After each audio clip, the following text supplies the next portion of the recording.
आप सभी सुनते हैं जिन्हें आप खाटू श्याम कहते हैं, उन्हें हारे का सहारा कहते हैं। लेकिन क्या आपको पता है कि हारे का सहारा क्यों कहा जाता है? अब हम देखें कि जो खाटू श्याम जिन्हें आप कहते हैं, वो महाभारत में जो पांडव थे, पांडव में जो भीम के बेटे थे घटोत्कच, और घटोत्कच की जो पत्नी थी अहिलावती, उनके पुत्र थे बर्बरीक। अब बर्बरीक ने भी युद्ध में शामिल होने की इच्छा जताई, तो उनकी मां अहिलावती के पास गए, तो उनकी माता ने उन्हें आशीर्वाद दिया कि आप जो हार रहे होंगे उनका साथ देंगे।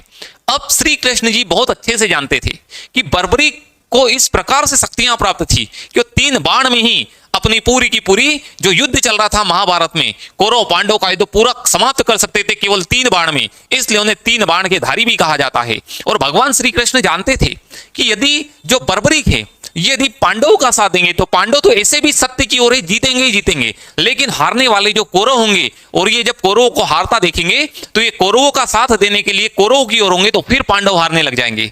इसलिए भगवान श्री कृष्ण ने बर्बरीक से अपना शीश मांग लिया था, और उन्होंने भी जो बर्बरीक थे उन्होंने अपना शीश वैसे के वैसे भगवान श्री कृष्ण के चरणों में अर्पित कर दिया था। इसीलिए जो आप जिन्हें खाटू श्याम कहते हैं वो है बर्बरीक, पांडव में भीम के पोते हैं बर्बरीक।